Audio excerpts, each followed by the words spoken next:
Hereby call this meeting of the Juvenile Justice Oversight Council to order. And would Mr. Clerk please call the roll? Mr. Adams, Miss Gardner, I'm here.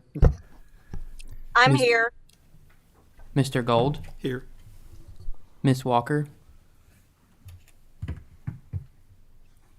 Mr. Ward, I'm here.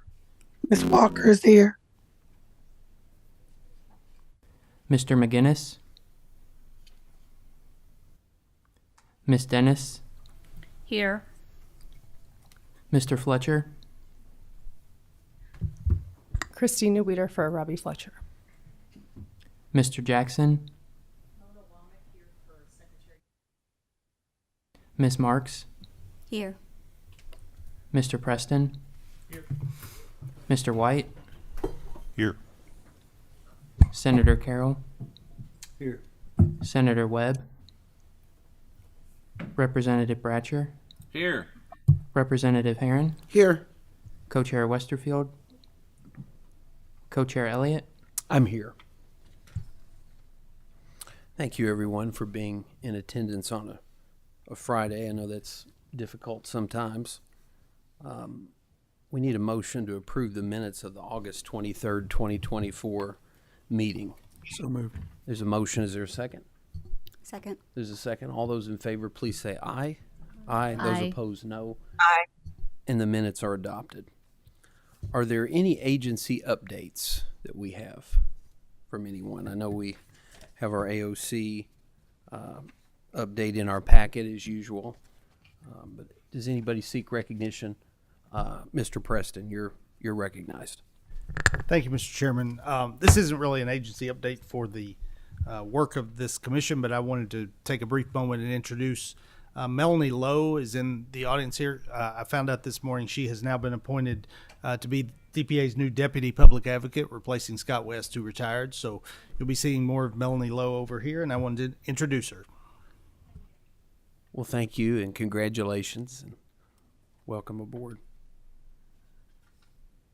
Our co-chair is on the way, so he's texted us and he should be here, Senator Westerfield, very soon. So the next item is the Department of Juvenile Justice, and I'll call on Commissioner Randy White and Executive Director Elsie Berger to please come forward to the table and identify yourselves, and then you may proceed with your presentation. There's our illustrious co-chair.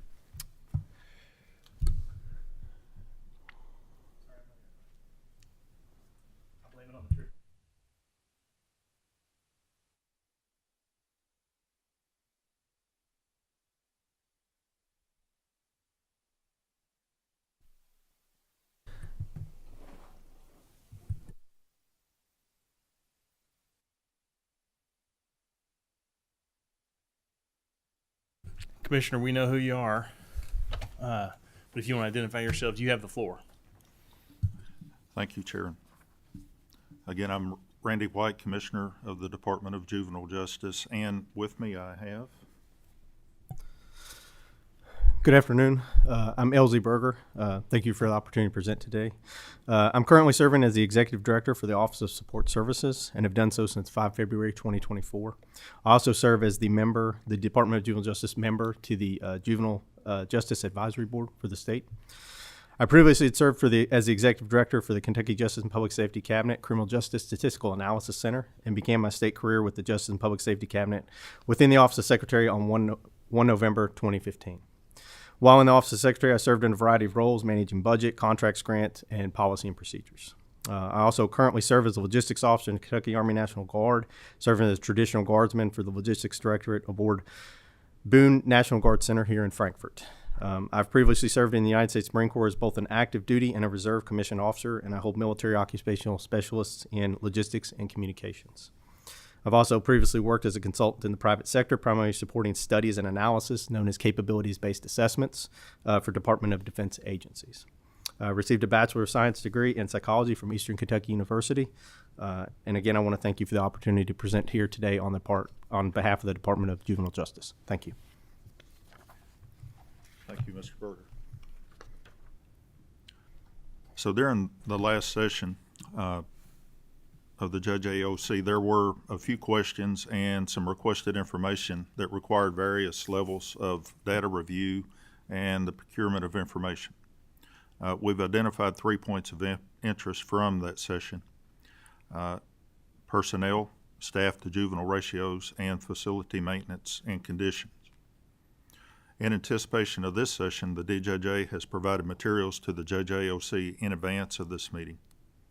The data that we provided has been the DJJ facilities overview, population statistics by month from August 22nd or August 2022 to August 2024, the current DJJ detention population by offense type, DJJ detention staffing data, and DJJ departmental staffing data. So I prepared some talking points, and I'm prepared to go into staffing information and some bullets to read. And as usual, I'll be glad to answer any questions as we run into them, or members of the committee has questions. During our last Judge AOC meeting, 2 key questions were raised regarding staffing: the ratios of staff to youth and retention rates for positions outside of security. According to the PREA Resources Center, each secure facility shall maintain staff to youth ratios at a minimum of 1 to 8, that's 1 staff member to 8 juveniles, during waking hours, and 1 to 16 during sleeping hours, with only security staff counted in these figures. The Kentucky Department of Juvenile Justice is dedicated to adhering to these required ratios to foster a safe and supportive environment for both youth and staff.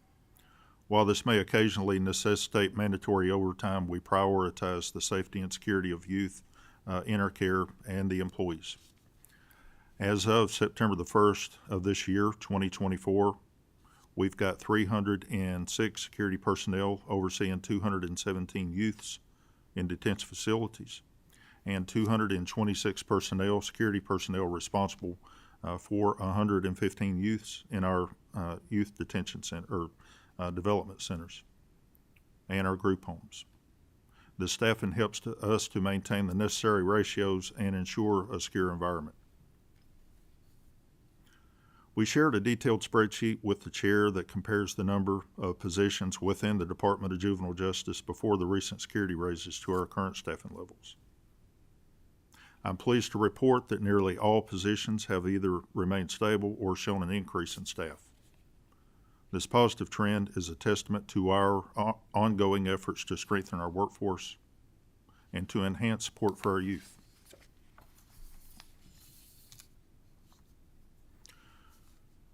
Recent legislation has made changes to the DJJ's income and population, as well as facility separation and location requirements. This legislation drives a significant portion of the planned construction over the next biennium, as well as DJJ's continued request for new facilities to house females and high acuity youth. And I think what I've done is I've jumped on over into the population and the facilities, but before I jump into that and move on, I just wanted to ask, are there any questions about the staffing regarding ratios and so forth? Yeah, Representative Aaron, go ahead. Thank you. I do have a question.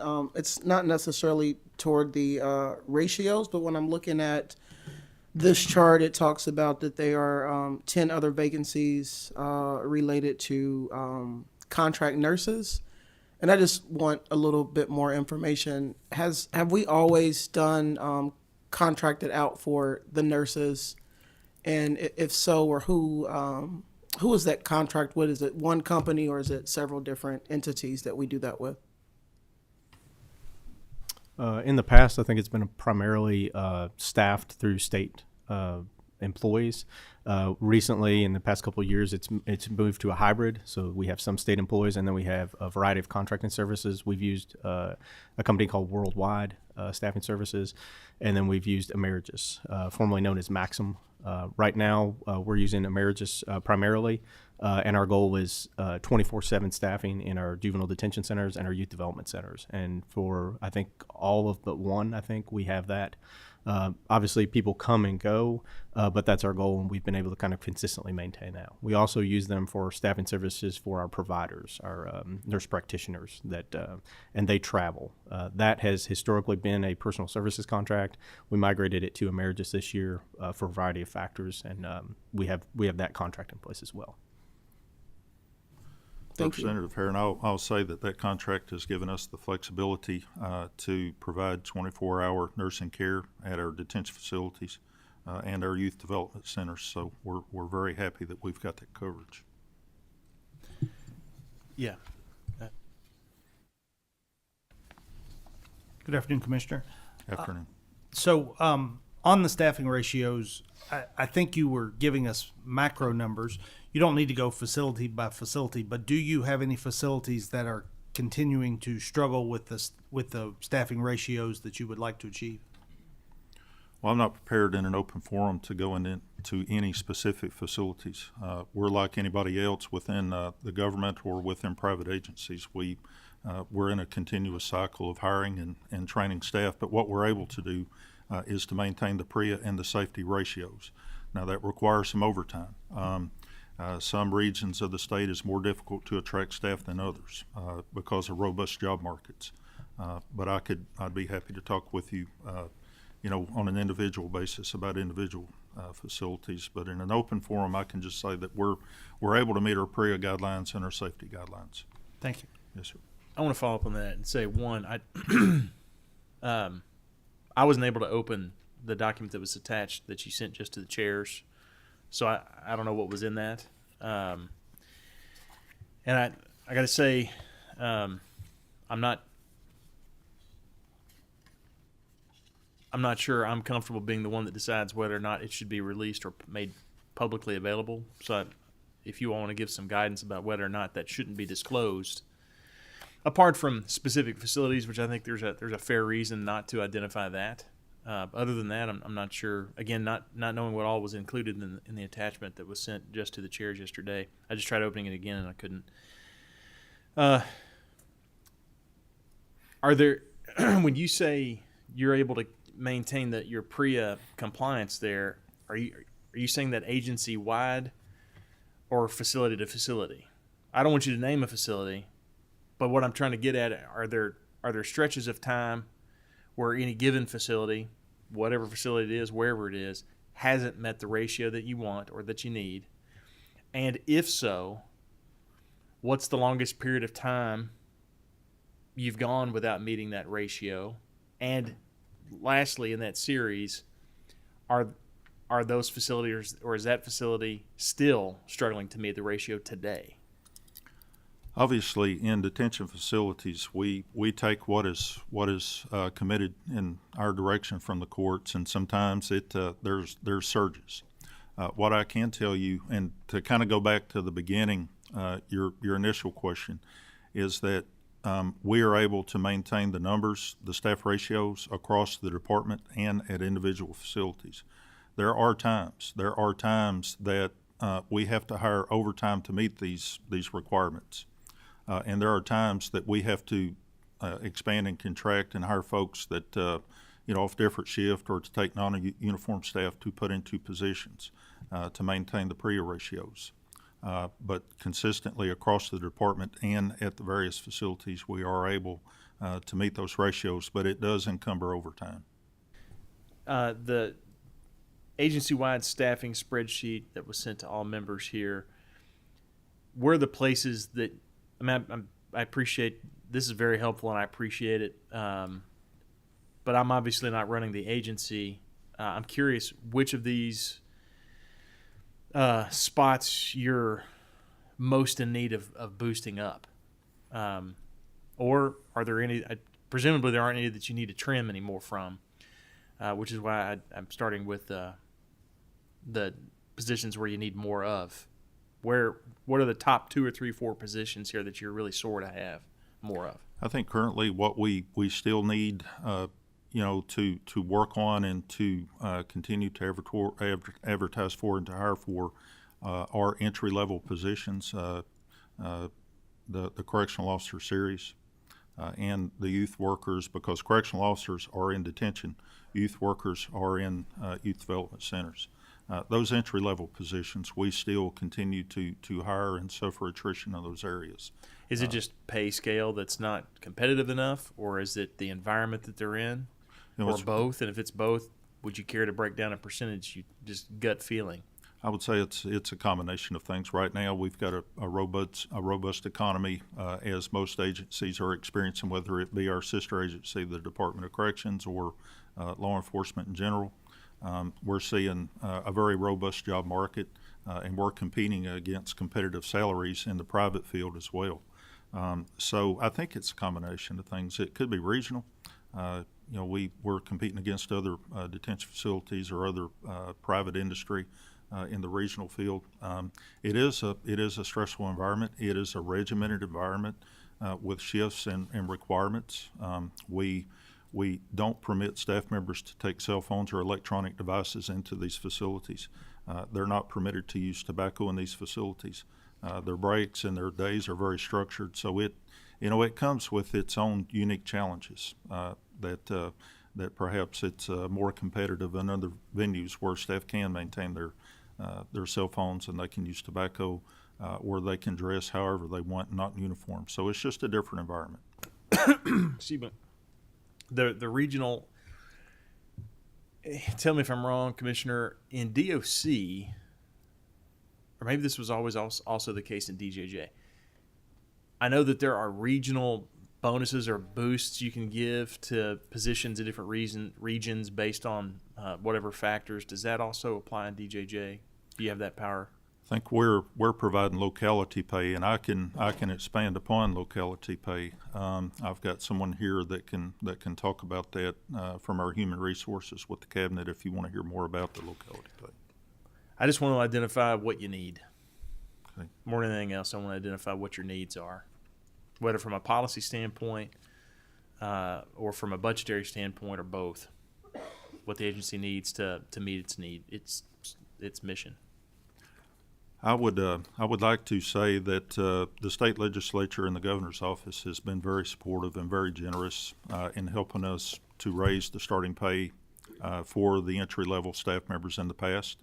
And that's really been oxygen. It's been a breath of air for us within DJJ and the Department of Corrections, my previous occupation.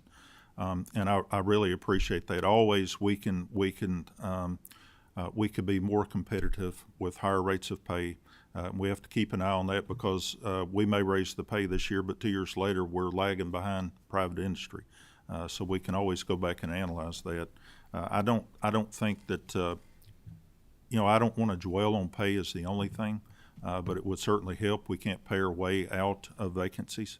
And we're doing things internally to try to improve upon, the work days and the work shifts and the work life of our employees through training and helping them to feel more confident in what they're doing in the performance of their duties.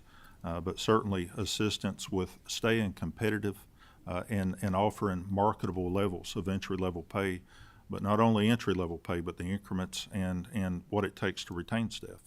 Because as they rise through the ranks, they could get additional levels of pay, and we need to be competitive. The biggest number on your spreadsheet here where you saw a loss was the social service clinician level 1. What does that job entail? The social clinician level 1, I believe, if I'm speaking correctly, and I've got staff members here is knowledgeable or more knowledgeable than I am with that particular position, but it requires a licensure, a licensed clinical social worker. So they have that clinical license and that certification. So we would consider them a qualified mental health professional across the board. And am I speaking correctly on one? Well, Or is that the? Go ahead, Mr. Berger. So that specific job title applies to a lot of positions within DJJ, and so what the commissioner is referencing is kind of the QMHP focus that we've had in the past. Generally, when we post for that job, the pay is not equitable to get a qualified mental health professional, someone with licensed credential Right. experience. That's why we've pursued a contract path for much of that. But those can be counselors that work in a unit. In a juvenile detention center. They can be counselors that work inside of a youth development center. They work at group homes as well. But we also use that that position series with our Division of Community Services, a probation and parole-like function, as well as a quasi-social service-like function in there. So that one applies to a lot of that. We have seen some loss, obviously, in the juvenile detention centers. As the commissioner alluded to, that's not always the easiest place to work. And so some people are attracted to the field, but maybe not attracted to the facility.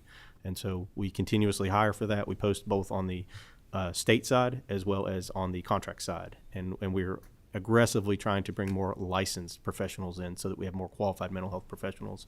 But that's a challenge as we compete with all the job markets across all the country. Sure. For those staff. Have all of the positions listed here gotten a pay bump with the appropriations we've made, or has it just been your correctional side of the house, your facility side of the house? To my knowledge, if they were in that series when those pay bumps went through those different appropriations bills, then they would have received that. I don't think there was any exclusion for our staff versus maybe CHFS staff. But that's something I can follow up and get back to you on, sir. I'm not sure I followed all that. Just very simply, is there any part of the agency, DJJ, that didn't get, or any positions that didn't see a pay increase? At the time, for the context of this question, at the time we spent the money, I raised concerns. It was in the 22 budget. I raised concerns about the fact that we were spending, or maybe it was in the 23 appropriation bill that we spent that money on DJJ specifically in the Justice Cabinet. I was concerned that we were investing in, and very necessarily investing in, the corrections side of the house. That we were, I still am dumbfounded that you haven't had more crises than you've had, and you've had plenty, the agency that is, because we weren't paying enough and we weren't keeping them long enough and keeping enough of them generally. But I expressed concern at the time that your community side, your non-facility side, didn't get that pay bump. That was the last news that I heard. I'm not aware of whether or not you've also given them a raise at this point. And this gentleman is begging to answer that question. Introduce yourself. Good afternoon. I'm Rodney Moore, the director for the HR with the Justice and Public Safety Cabinet. Bless your heart. To answer your question, we were allocated, I think it was $4.8 million in one of the 23 House bills, and a lot of that money went to the social service clinicians, the psychologists, So and more have the mental health side. Okay. So they have received increases from that. Percentage-wise, is it fair to say it's not as high as the corrections facility side? I would say that's accurate. Okay. Representative Bratcher has a question. Saying that you can't discuss the individual staffing issues at each place, like say Campbell County. You can't tell us if it's short, or is that what I heard you say, sir? I'm reluctant in an open forum to talk about our staffing levels. From my experience within the Department of Corrections, which was nearly 3 decades, and coming in, that suggests tactical and strategic issues. We are not accustomed to discussing publicly those types of numbers, and I'd be happy to sit down, outside of a public forum and to talk with you about individual facilities and the breakdowns. I have no issue whatsoever doing that, just not in a public forum. Okay. Yes, sir. And then one other, Mr. Chairman, hopefully one day, I think it's still the will of this General Assembly, the legislature, is to open up the Juvenile Detention Center in Louisville. Could you, if it's okay with the chairman, could you just speak briefly on your views on that? Yes, sir. I've got a talking point prepared for that. So just permit me, and I'll shuffle around to that talking point. While you're doing that, I'm going to be really candid. I get from a prison facility basis why you wouldn't want to disclose staff numbers. That can get around to a prison population pretty quickly. I'm not as convinced that that's the same level of concern in a juvenile facility. I'm not sure there's ever been some sort of concerted attack based on information regarding from the outside in. We've seen facility breakdowns, but that wasn't because You know, there was testimony given up here in Frankfurt one day about that particular facility having this particular weakness or that particular liability or concern. It was because there were internal issues within each one of those facilities and the people in them. I just wanted to share that. I understand your reason, but I think there's also some value in that being known by everybody on the commission or on the council here. If you found what you were looking for, you jump right in. Yes, sir. So the Jefferson County Detention Center, the budget for that, for the renovation of that facility was $38.9 million. And currently that project is in the Phase B design.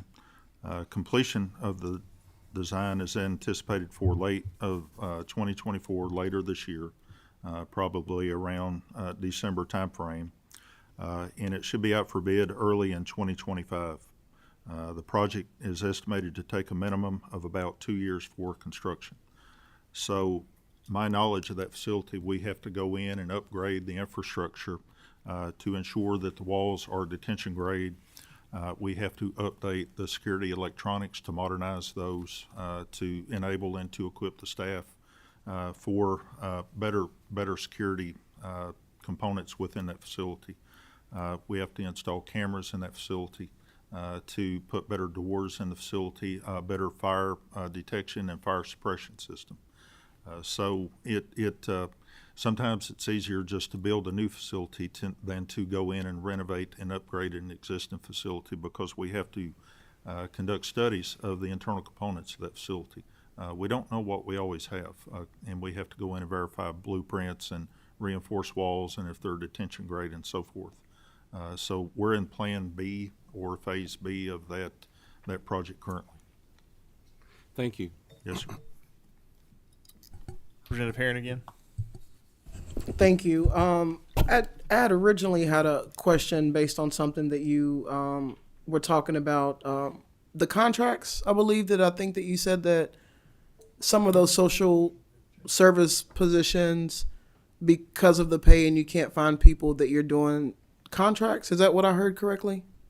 Yes, we've used Emeritus Staffing Service to target qualified mental health professionals, certified psychologists, licensed psychologists, and there's 10 different categories of qualified mental health professional under the KRS 600-020, paragraph 52. It lays out all the requirements that are legally allowed that relate to juvenile justice. So we went through that, identified 10 different categories, and then we work with that staffing service.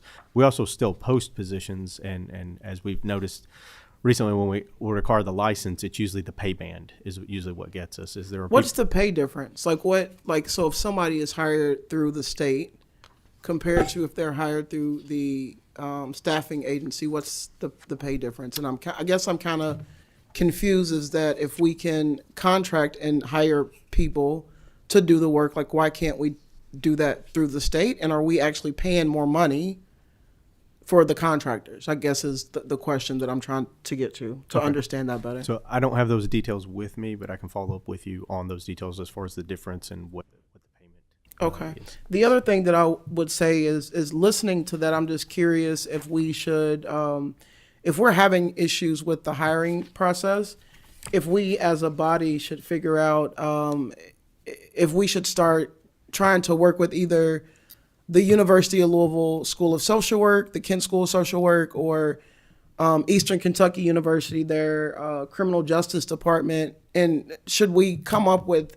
some type of plan or program for current students to really try to create that pipeline for DJJ and do some type of reimbursement for tuition or something to make sure that we are looking at that pipeline. And so I'm curious if that is just something that we should consider or look at. I don't know exactly what that would be because I'm not an expert in that, but it's just a suggestion. We agree with that suggestion in that those are options that we are currently looking at. We would fully support you in looking at those as well. We have a relationship with UK where some of their licensed staff that are going through their schooling come over and they work in our facilities, and we use their licensed professionals to supplement our current program. However, we're looking at the state to identify all those programs. Part of it we think is exposure.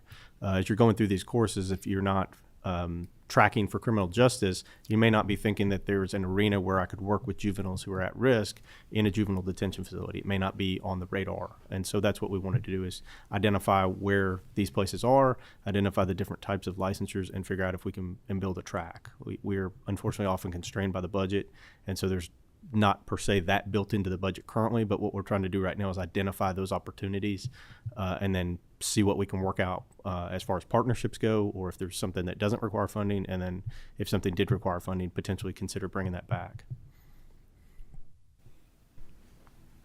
Just one more thing, Chairman. Yes, I think that once you all are figuring that out, if there's also something that we need to do legislatively to make it solidified, please let us know, because I think that it's a missed opportunity. And then I want to go back to speaking about the timeline with Representative Bratcher asking. I feel like I say it every time that I'm here, and this is to us as a body, legislators, folks on this committee, and to DJJ. It is super frustrating to me to know that Louisville's facility closed in 2019, and we have put in legislation, and we're talking about still another 2 years before we're going to have a facility. And I think that when you look at the crisis that we're in within DJJ, and we look at the crisis that our kids and the community and staff are having, if we're still looking at it's going to be 2 years, I still do not think it's too late for us to come to the table, whether it's one meeting or two meetings, to say specifically, are we going down the right road? Because I think that for me, my fear is if we are going, and I don't know who all has been inside that facility, but if we're going to spend this money in this facility, are we then in 5 years or 10 years going to be spending some more money in the facility? And does it make sense? I will continue to say, I don't think that it does, but maybe I'm wrong. And if I am wrong, I will say it. But it's just very frustrating to me to know that we have been talking about this facility. We've been talking about that we need a place for our kids, and we're still talking about it's going to be at least 2 years. That is very, very frustrating for me as somebody who represents the folks from Louisville, the kids, and then also our staff, our law enforcement, everyone who's involved. I just don't think that it's fair, and I don't know that we're making the right decision. Senator Carroll. Thank you, Mr. Chairman. And just in response to that a little bit, I think we vetted that pretty thoroughly over the last 2 or 3 years as we've gone through this process. And I felt like we were all pretty much in agreement that this was the best option. And I know there was some studies done on the cost, and I don't think any of this is moving quickly enough to satisfy anyone without question. We all want it done yesterday. There's still a lot of work to be done. And Commissioner, I don't want to jump ahead. I think you're about to get into more with construction and all that stuff, but I have questions related to that. Would you rather I wait, complete the next facet of your presentation? Senator, I think that might be a good segue into the next discussion. So if you want to, if the committee is willing, I'm willing to move into that chapter of this session. So We do have one other question. Go ahead and move on. I'm going to come back to Ms. Weeder's question. I've got another question, so we'll make sure we have everybody have an opportunity to ask the questions they have. So please proceed. Yes, sir. So we've prepared just a bullet list to give you a brief overview of each type of facility and what's going on at each type of facility. Obviously, I've talked about the Jefferson Regional Juvenile Detention Center in downtown Louisville. If you hear me speak of Linden, that's a location, that's the location out in Linden, but still in Jefferson County. So what I differentiate, I call them the downtown facility and the Linden facility. So currently, we've closed the Linden facility. The renovation contract for that facility is $7.5 million. We are in Phase D, as in Delta, Phase D of that process. Construction bids were due September the 24th of this year, and currently we're working with the Finance and Administration Cabinet to review that contract, to review the bid that come in on renovation of that facility. We have closed that facility. We've moved all of the youth out of that facility. High-risk youth from Jefferson County, of course, go to Adair, and that continues. The low-risk youth go to Campbell County, and the females are continuing to go to Boyd County.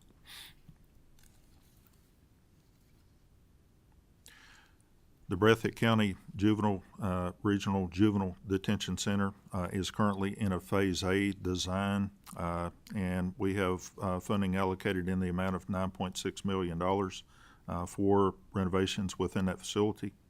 The renovations will involve upgrades to major mechanical, electrical, and plumbing systems due to end-of-life cycles, as well as renovation of residential spaces to comply with separation of population requirements.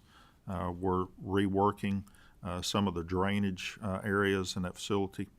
We're reworking the Sally Port to put more security equipment for receiving youth into that facility, and fixing some of the drain lines and other security upgrades. Fayette County Juvenile Detention Center, $2.6 million was allocated for renovation in that facility. We're currently in a Phase A design. It involves conversion of an existing dormitory-style housing unit into a housing unit with individual sleeping rooms for use as space for youth in detention and to comply with separation of population requirements. McCracken County Juvenile Detention Center, $11 million was allocated for that facility. It is currently in a Phase A design. It requires expansion and renovation of the current housing units to comply with separation of population requirements.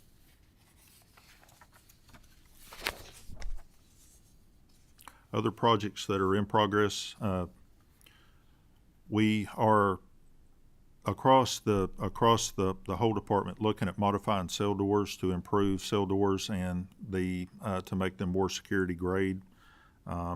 We're looking at ongoing HVAC improvements across the entire department.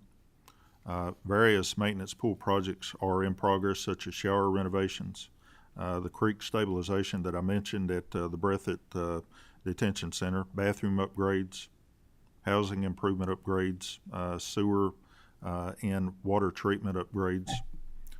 Planned projects coming up in 25 and 26 in the maintenance pool involves paving, various plumbing upgrades, lighting upgrades, just a whole host of what the internal budget is going to sustain and support.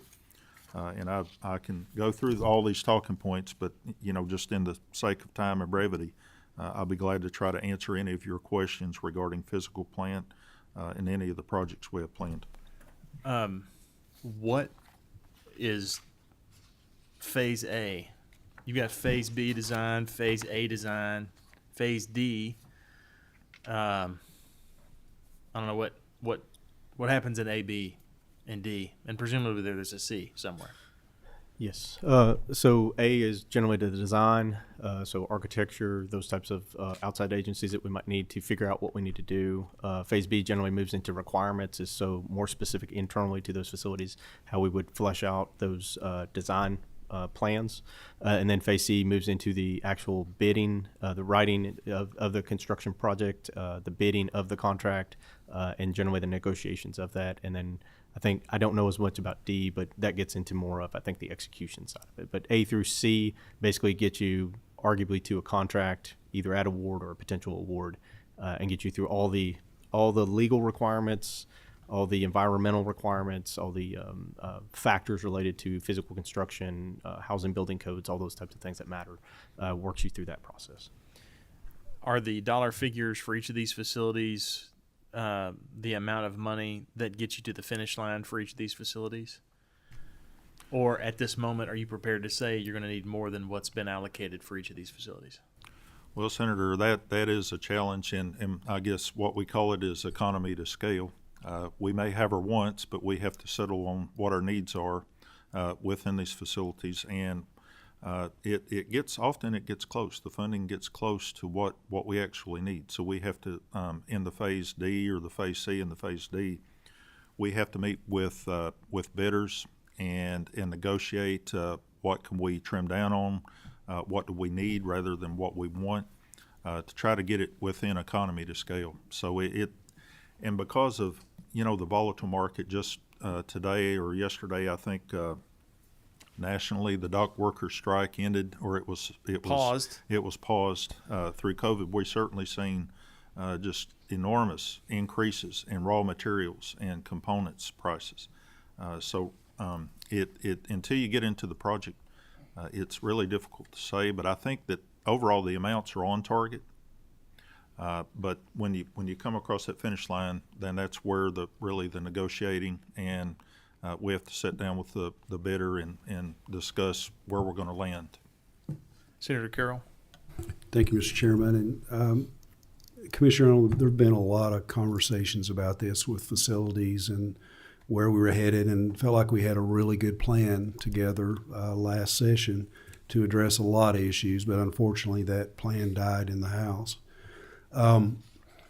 Looking at, and I think Chairman Westerfield is I think that's something that's very critical, because a lot of the hesitation last session in getting some of these things through had to do with cost and estimates and not being comfortable with estimates. So, there's likely the funding there to get us through this year, next year, but when we get ready for the next budget cycle, we really have to tighten down, where we are, what we're going to need, and I think legislatively it will help with that process and maybe help alleviate some of the concerns if it's really pinned down where we are. So that's one part of it.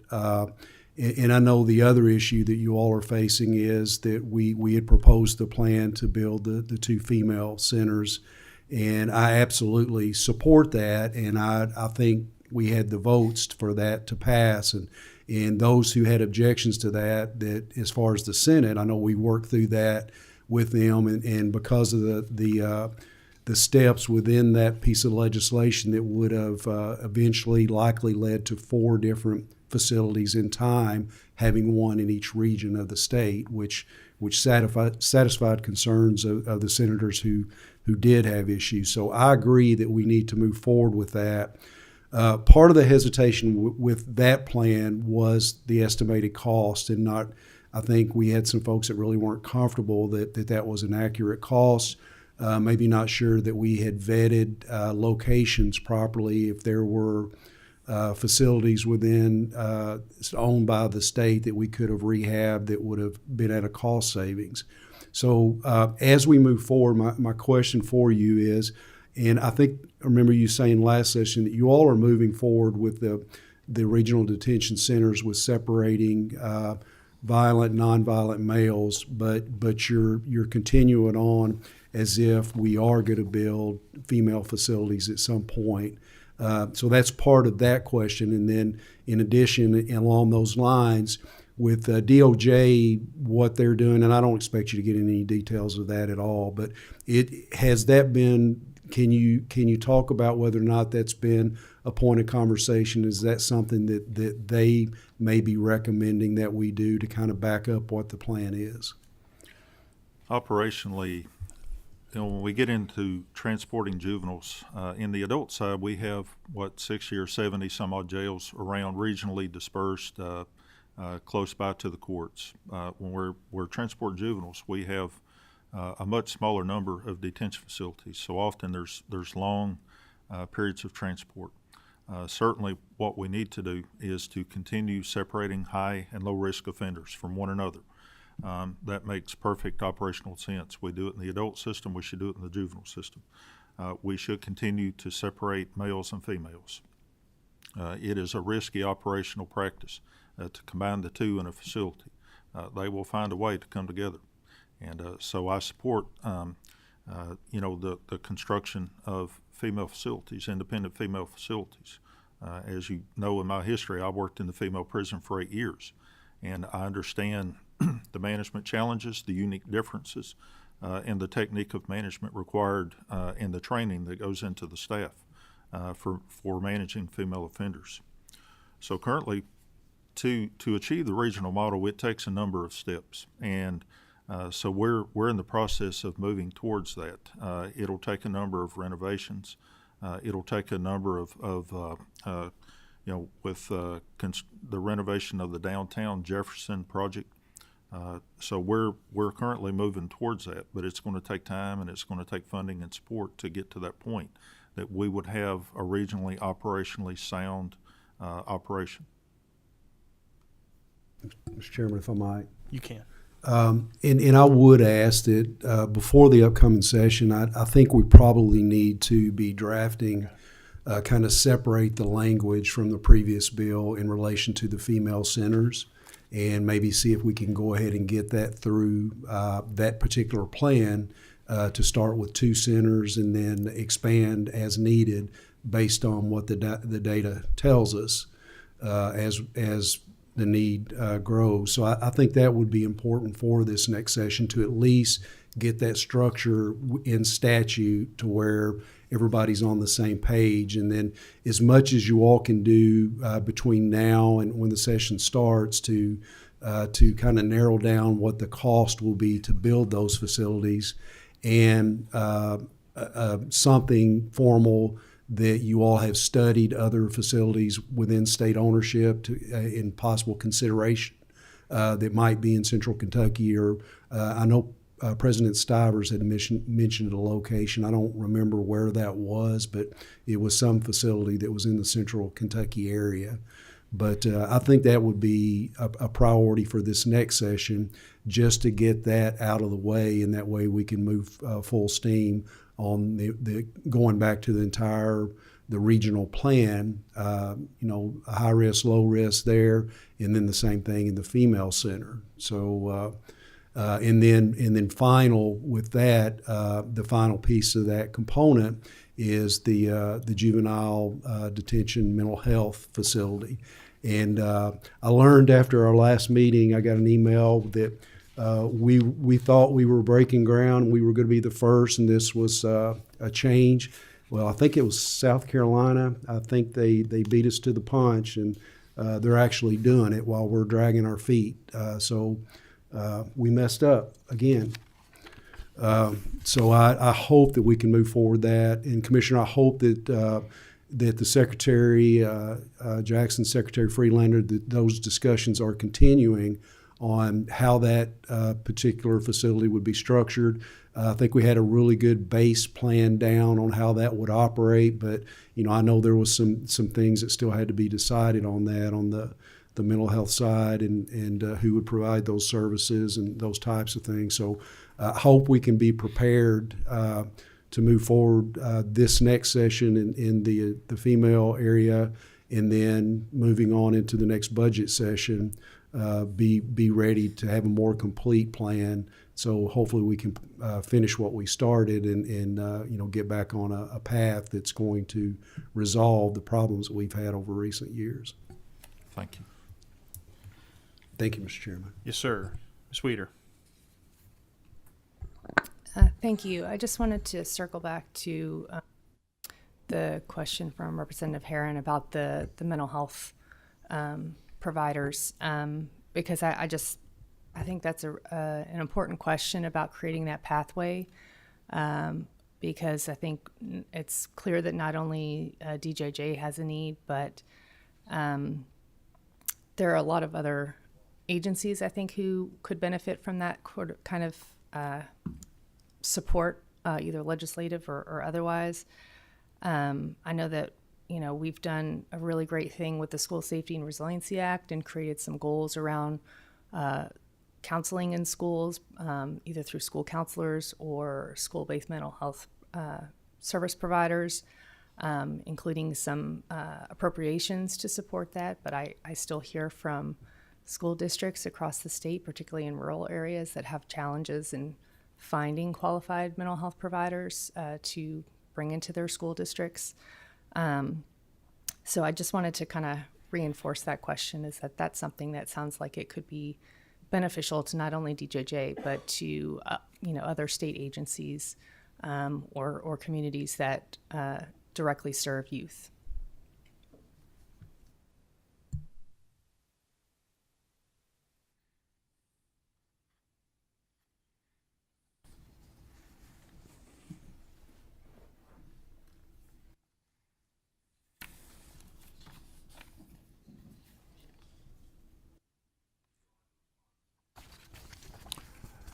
I would say that I would agree with you that some of the biggest challenges, and certainly we need a pipeline for those types of professions to come in.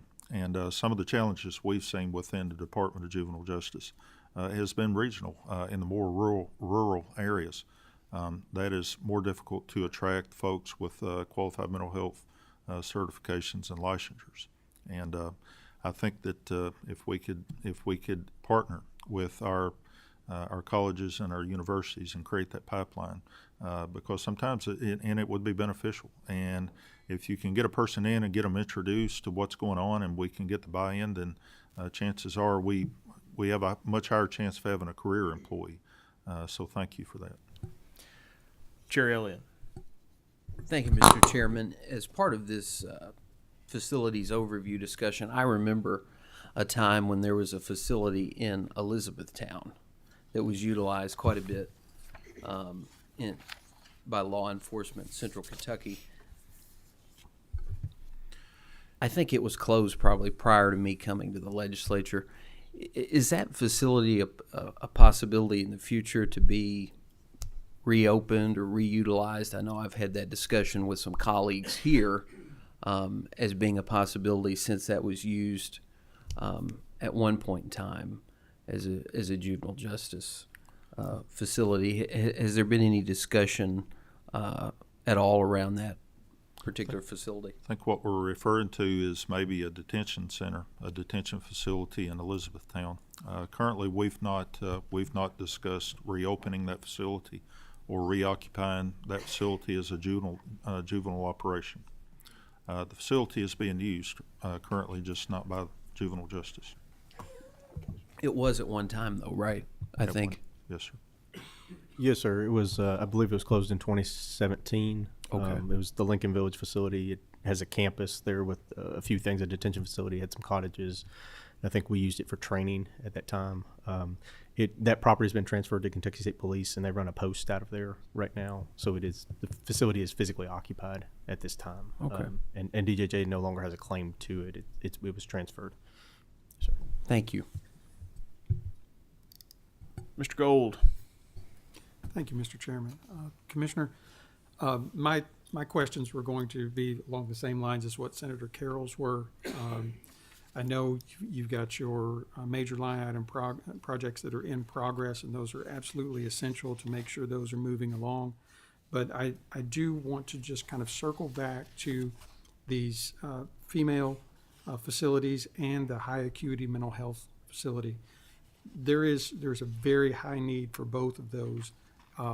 And I know there have been plans, they've been put on the shelf, things like that. I just want to make sure that whatever the speed bumps were there, that there is work being done to get, update estimates, do whatever preliminary planning or site selection is being done to make sure that there is a fully baked plan ready to present to the legislature at this next session to try to get these things funded and get them built, because I see kids in court all the time that, of course, we see females that from my county driving them 5 hours away to a facility is really just, it's kind of crazy, but I understand why it's happening.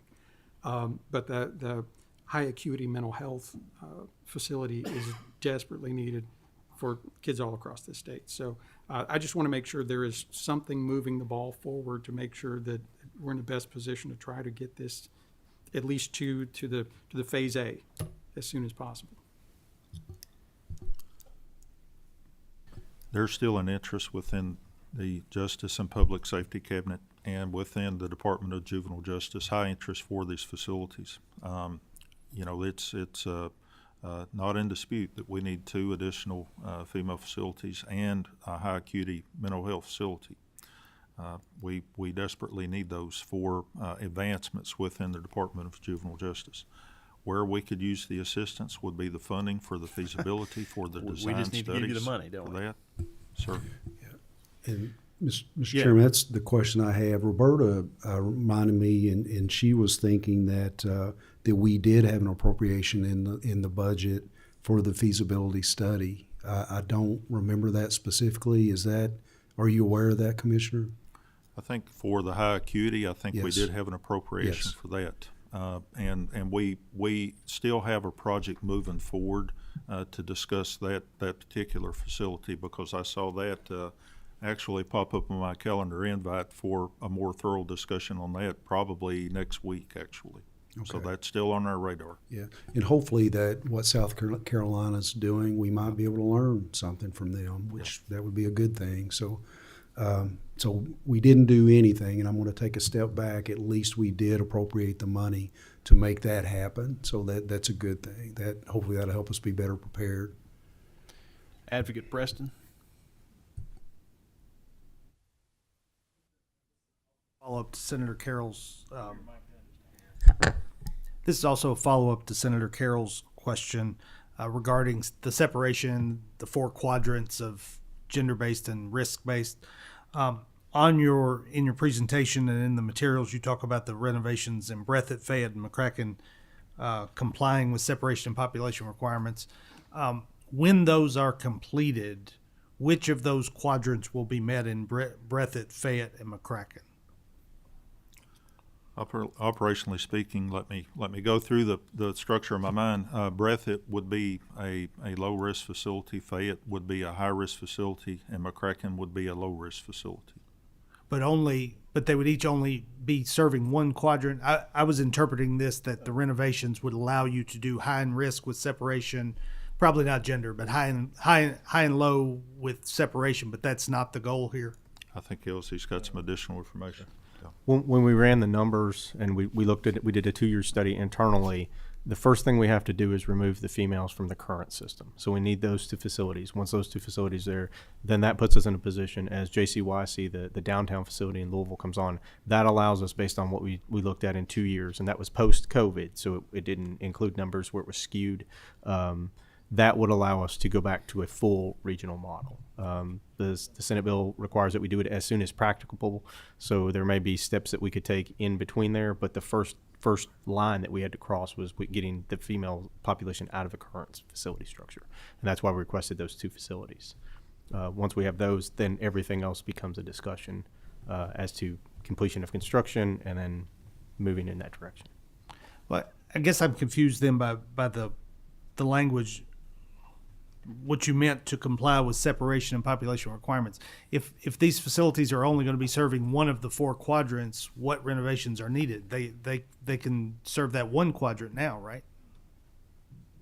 There's a series of renovations that we're doing in there to fix doors, upgrade facilities, install cameras, some physical plant, all those types of things. And so all those are seeking to address compliance with the entire regional model. Some of it was just upgrades there, but the plan was not to have 4 quadrants. No, we were never going to plan to have high females and low females in a single facility. It would be high and low male only in those facilities, and then the 2 new facilities would have the females. I think, Damon, to answer your question more appropriately, and I had to go back through my notes because there's 2 opposing thoughts, and I get that. But the governor's budget and the Senate budget supported the inclusion of these capital projects to closely or more closely house the 2 together. However, I think in House Bill 6 there was not enough funding for that. So as Elsie alluded to, we have to go through a step process. It's going to take time. It's like dominoes. That's going to take time to get back to that regional model. So right now, we can only go so far with the funding that we have as a result of House Bill 6. So there's no plan. The plan, even when this renovation is done, is if a child is arrested in or detained in Fayette County. Let's put it this way: if 2 children are detained in Fayette County and one's low risk and one's high risk, one of them is going to be shipped out of Fayette County, right? Well, again, we don't have the funding. We can't say that this is going to be all-inclusive and it's going to be a clean process across the state. It may be regionally located. We may be able to achieve high and low in a facility in one region, but we can't the other. So it's really difficult to pin it down until we get deeper into it and we get more funding for the renovations and upgrades. So it would be our intent to return to that regional model, but it's just going to take time and funding. Commissioner Marks? Yeah, primarily a comment. The workforce conversation around behavioral health obviously anchors with me closely. I just wanted to publicly extend an invitation. We have this Workforce and Innovation Development Collaborative. It's a cross-cabinet group working on behavioral health workforce tactics. We look at needs, supply, quality, distribution, and reach. So as you said, it's not just about increasing pay, but how do we comprehensively think about it? Registered apprenticeships, internships, we've figured out how to implement. So we'd love to make sure we're collaborating on that piece as well. Thanks. Senator Carroll? Thank you, Mr. Chairman. And Commissioner, I apologize. What Damon brought up, that definitely got my attention because that is contrary to what the bill said. And I guess I understand how this might have to be done in phases.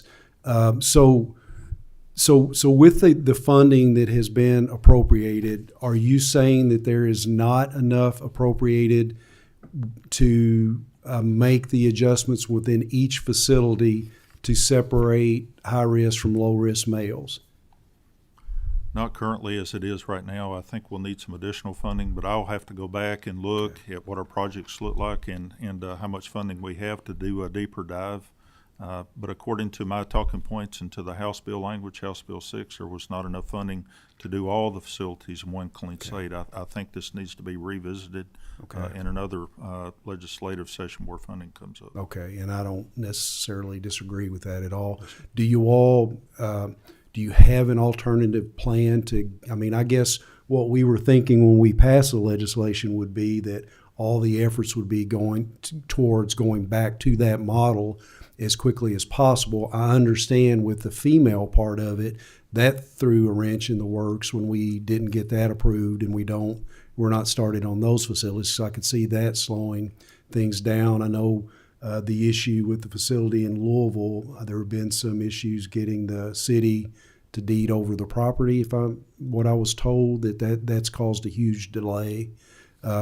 So I guess I can understand that part of it. Do you all have a plan that you're going by right now that's going to get us as far down that road as quickly as possible? Do you all have documentation, or are you all just kind of still kicking around? Because if you're doing renovations, I don't know that you can necessarily do renovations without those renovations going towards a final plan, which would give you the ability in each facility to separate those two populations. Well, Senator, as you know, Senate Bill 162 requires us to go to a regional model.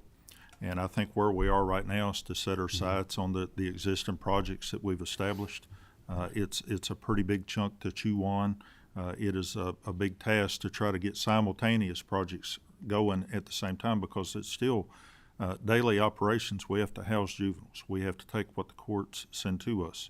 And so where we've set our sights right now is what we can achieve and what we can manage, what projects we can complete in this step-by-step process, while at the same time being a service provider to the courts and for the youth development centers. So it's like a puzzle that you have to put together. And so we've set our sights on what projects that we can achieve, where we need to make our first moves, whether it be Breathitt County, I think Fayette County, Jefferson County. So we're trying to take a look at how we can keep operations running smoothly, but at the same time achieve those renovation projects. We'll get there, but it'll take time. And once we complete some of these projects, then we'll back up and look at where the bed space is going to be applicable, how we can use it, all at the same time, trying to determine if we're going to see a surge in the population coming our way. So it has to be an operational plan. And it's hard to nail down that plan when it comes in a number of steps and phases. Okay. And I guess I would ask that there be as clear communications as we possibly can. There was a clear thought, a clear direction that the legislature expects us to be back at that regional model as soon as possible. And we left quite a bit of latitude in the language where we said as soon as practical.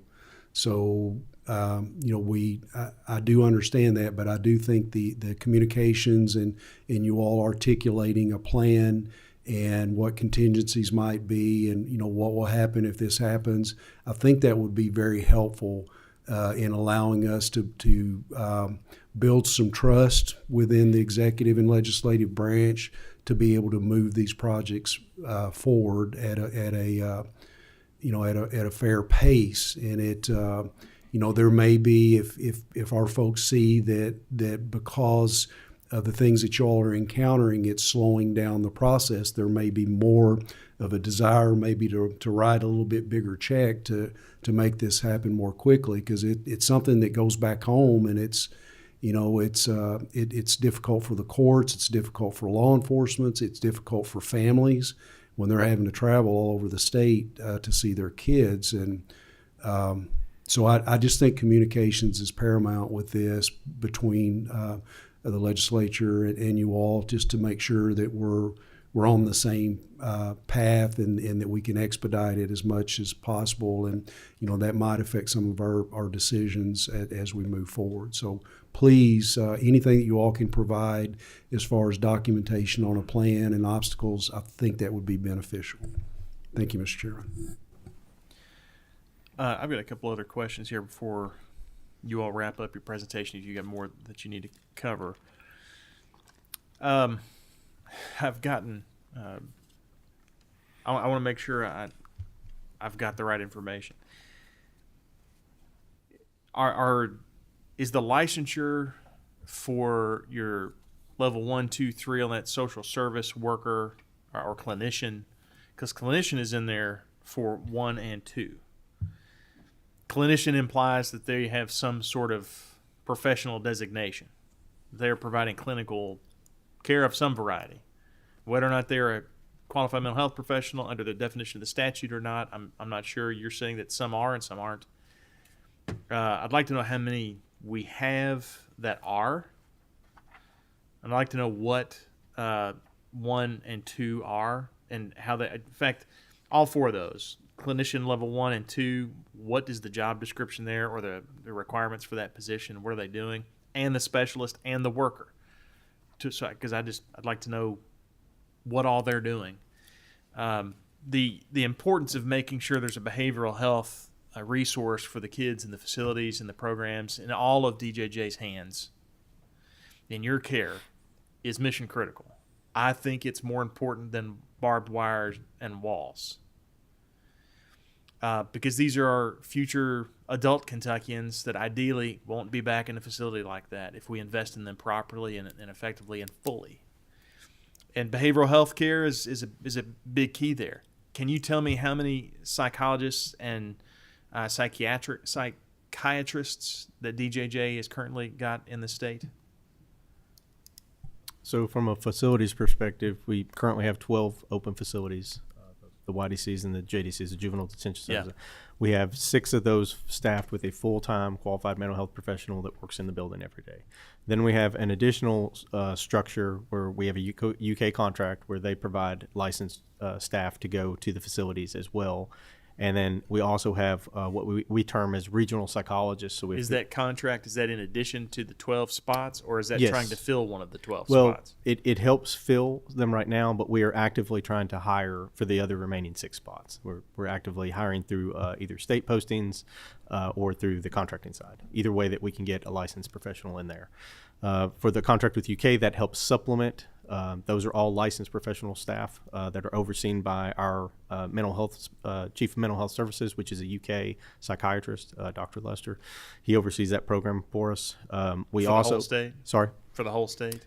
for DJJ, for the Department of Juvenile. Right. Yes, sir. For the entire state for us, yes, sir. And he's a certified psychiatrist.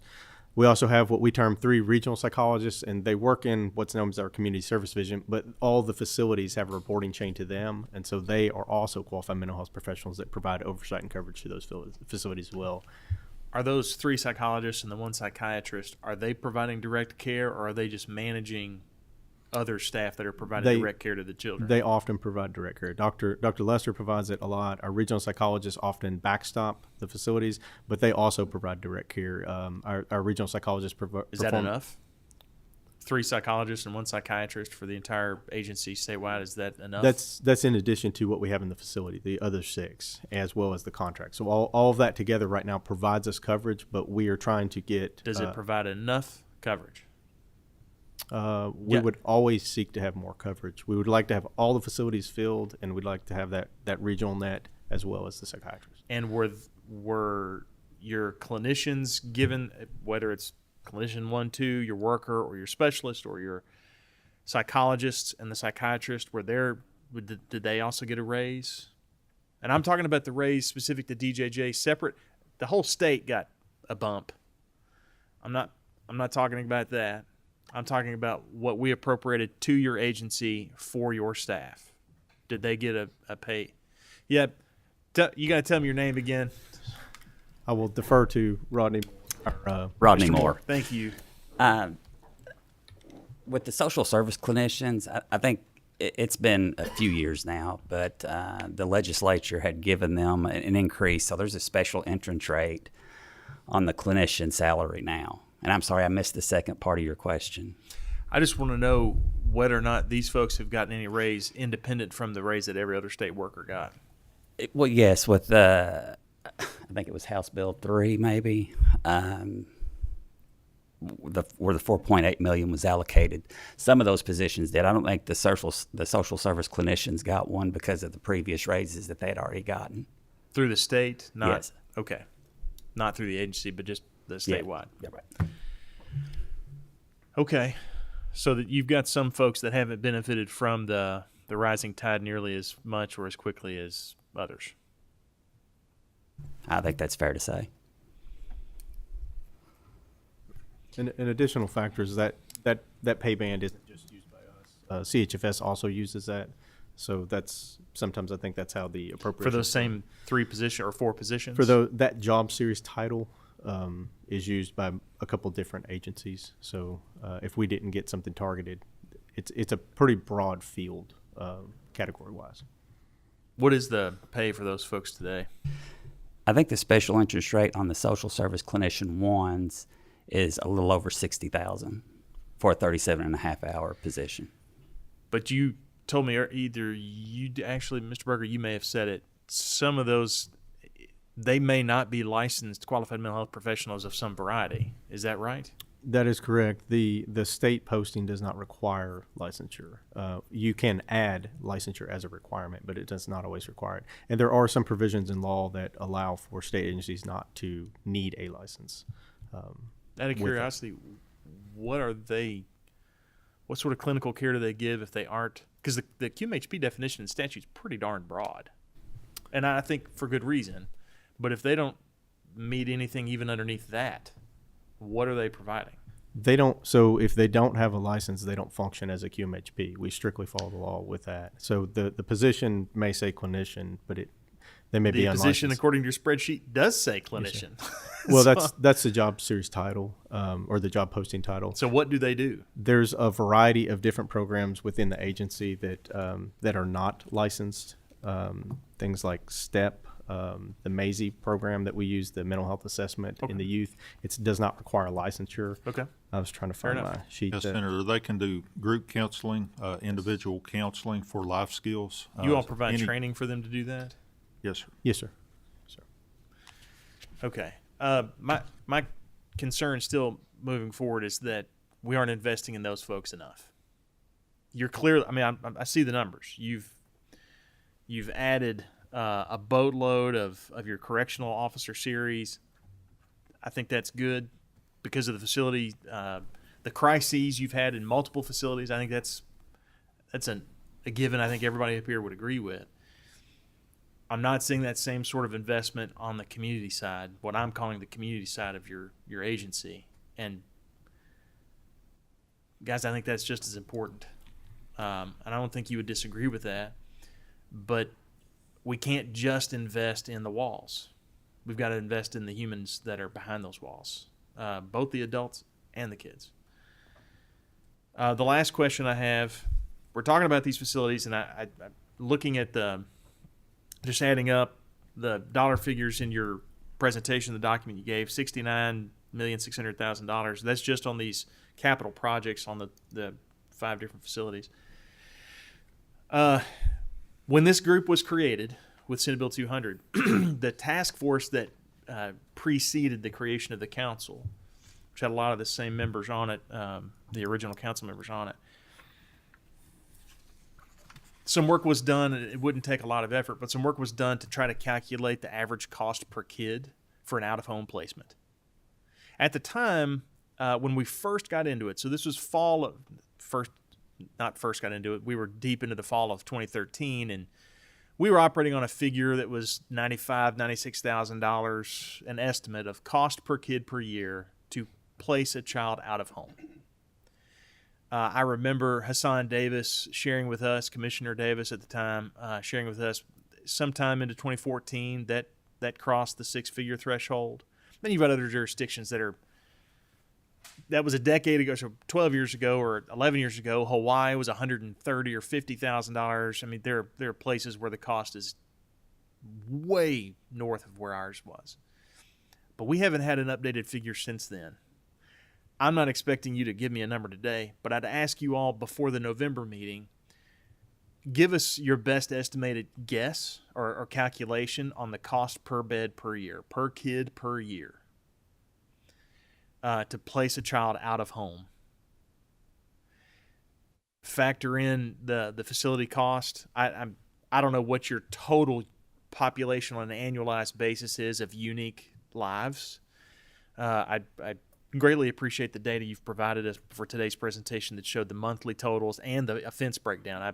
I'm looking forward to digging into that more. I greatly appreciate that, and I think that's very fascinating information. But I don't know what it is on an annual basis, and your total cost divided by those number of kids. Give me the 2023. Give us the 2023 figures. That's what I'd ask for. So if you all could work on that math, I'd appreciate that.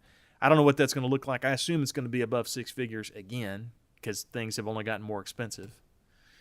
And we've talked about the salary scale and so forth today. And I know this group, I think I can speak for everybody that I think we'd appreciate that cost because, again, we have alternatives.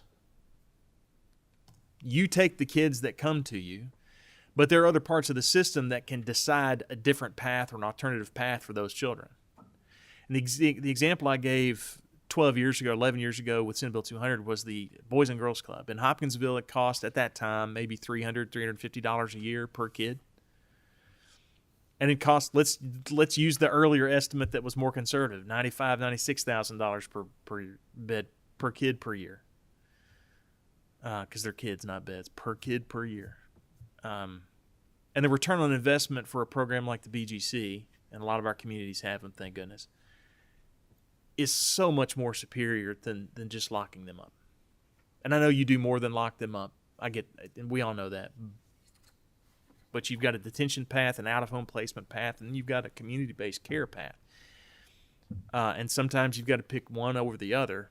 But one of those has an incredibly valuable, long-lasting benefit to both the child, their victim, and the community that they live in. And it costs orders of magnitude less to do. If you could give us that calculation for November's meeting, I'd appreciate it. Any other questions, members? One clarification. Yeah, Senator Carroll. And I received this from the budget staff just for clarification on some of the funding.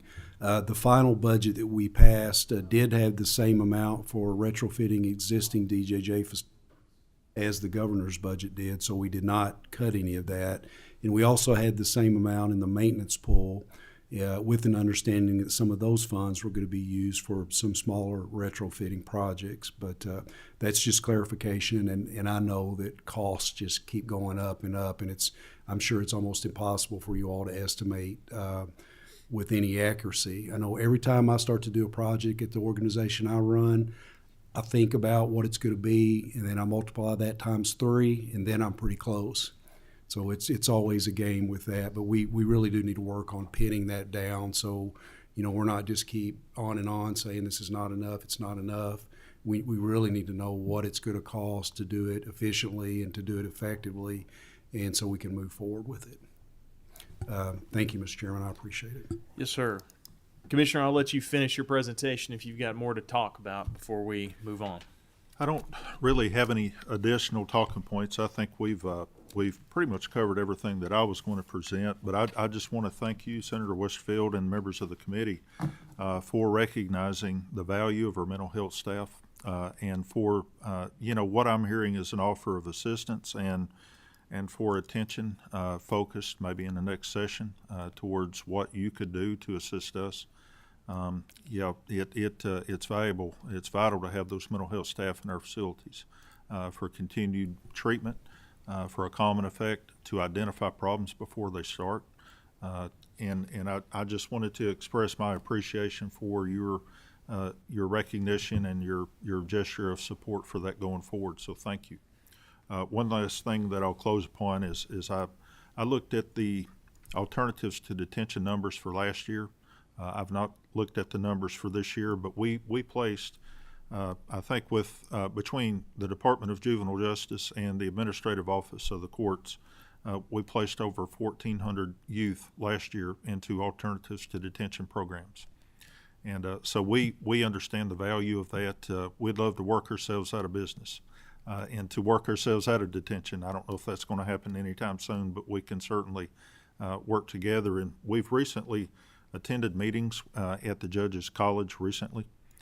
We've met individually with judges, and we want to open those avenues of communication.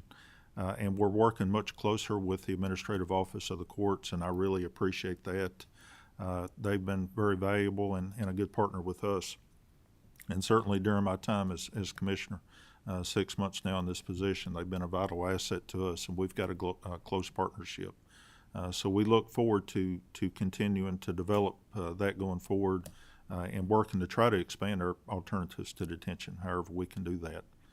So thank you for recognizing that as well. I appreciate that. That philosophy I very much appreciate and align with. It'd be great to work yourselves out of existence, the detention side.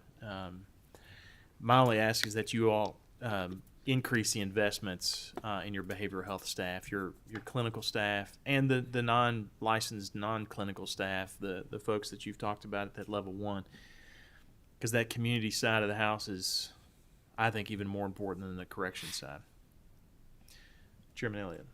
Thank you, Mr. Chairman, and I want to thank you, Commissioner, for your testimony here today. And I know you're a member of this commission as well, so being a witness and a member of the commission is not always an easy responsibility. I did want to briefly touch on the situation that happened, or at least it was reported in September, that an asthmatic boy was pepper sprayed and then left in his cell at a Kentucky Juvenile Justice facility in Bowling Green. I wanted you to comment on that. I know that you took some action, at least from the article, which I really appreciate, and I think that was appropriate.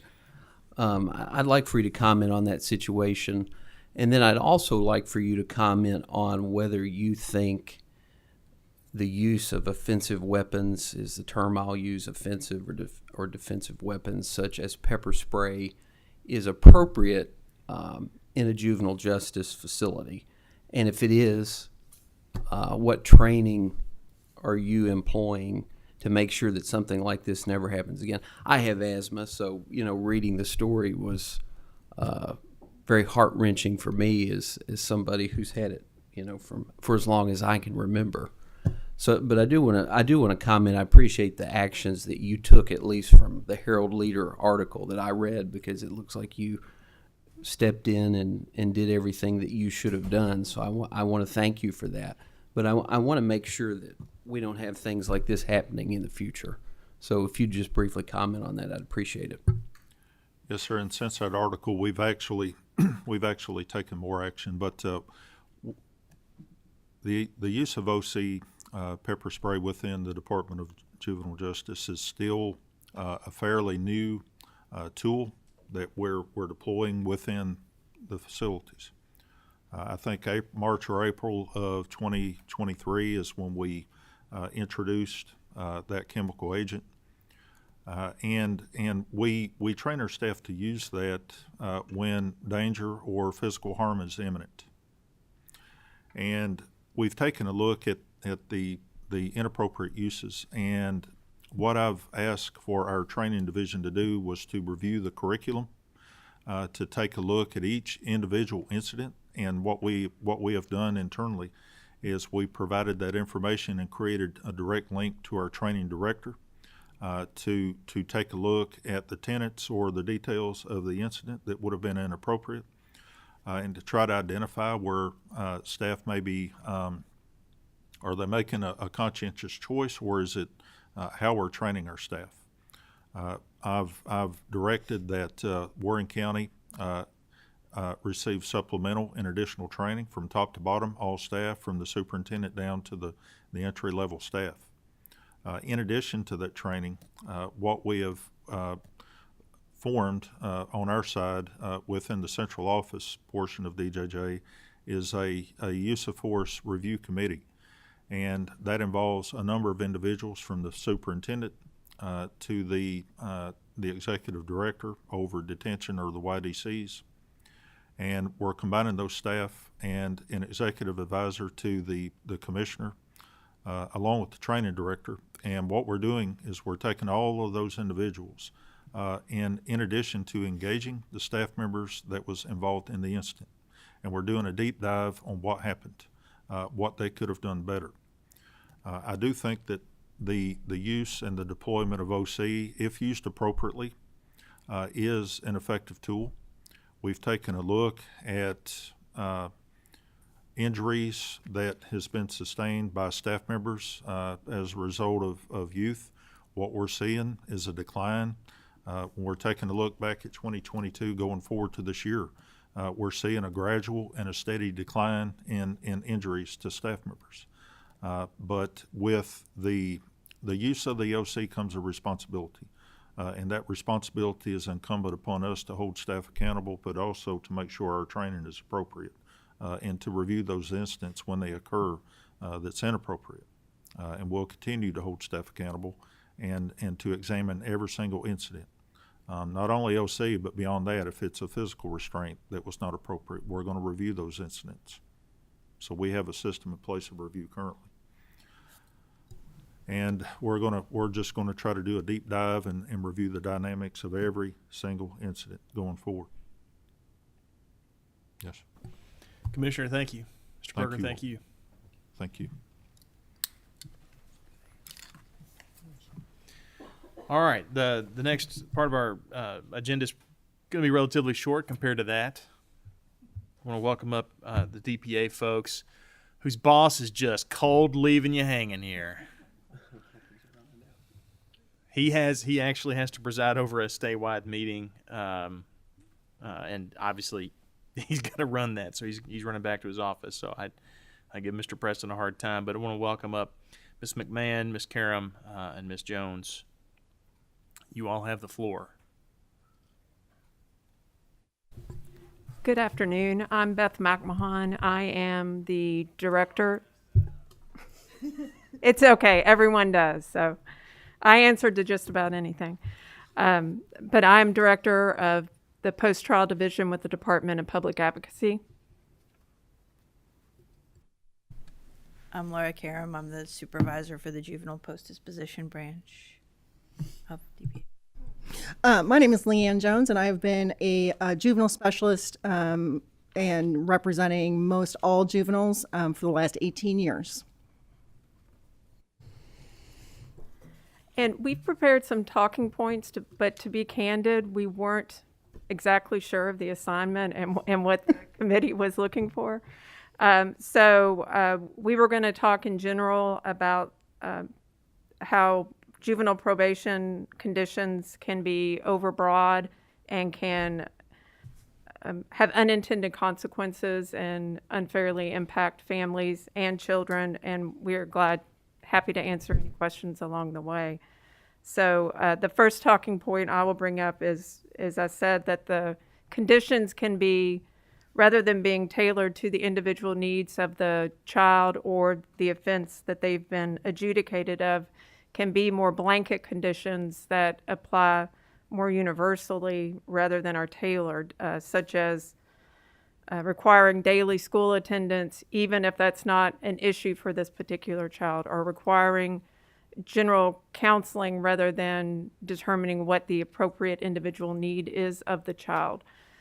So that is a concern we have seen across jurisdictions, is that the conditions seem to be generally the same across the board versus tailored to the particular child.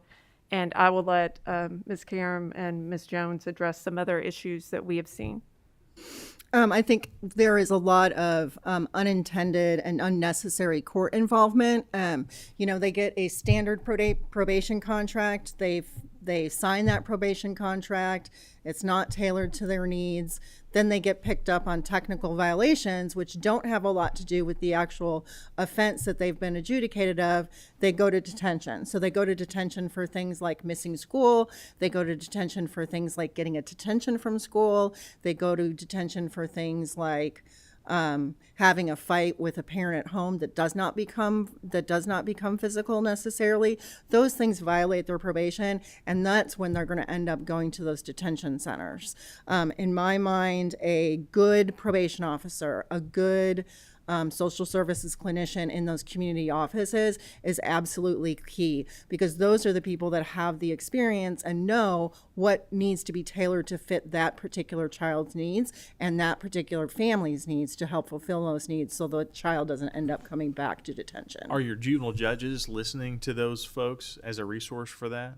They do. It's very jurisdiction dependent on your I imagine that jurisdictional it is. on those individual workers, very much. I have a couple counties where I have very experienced workers who do a very excellent job of keeping up with those kids and their needs. I have others that it's just a rubber stamp. Maybe they call them, maybe they don't. I always ask my kid, have you talked to your probation officer? A lot of times it's only by Zoom. That's not an effective relationship with a 15 or 16-year-old. Not if it's entirely by Zoom, no. Correct. But that's like I say, it's very sort of just worker dependent and kind of jurisdictional dependent on kind of which office they work out of and those sorts of things. But having an effective probation officer can really make a huge difference for that child and that family. There's a lot of unintended consequences for taking a kid to having a kid on probation, things that we don't think about. Like, I'm a public defender. Even though I represent 98% of the kids in my courtroom, most of my kids and a lot of my kids are very poor, right? They don't have gas money to drive to Boyd County. For me, I'm lucky. It's only a 2-hour drive to Boyd County on the way there, right? They don't have gas money to go pick up that child. Right? I can take an hour off and it doesn't hurt my pay.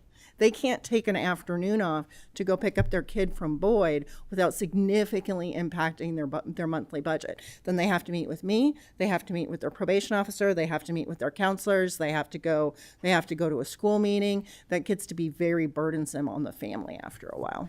And I would encourage, you remind me of an exercise, a practical exercise that we've actually had. I think it was in this room, or the other big room, where we allowed legislators, and maybe we opened it to everybody in the LRC. I don't know who all participated, but I know legislators could come in here, and you were given a role to play with a list of offenses that you were charged with. Here's your sentence. Here's your probation. I've done that training. Here are your, I'm going to call them the hoops you've got to jump through, and you've got to go to different places. And the pattern that you've got to make your budget stretch to do that. And you may have a really helpful PO, and you may have a jerk that doesn't give you much grace, and one that does, and you can get set back really, really quickly.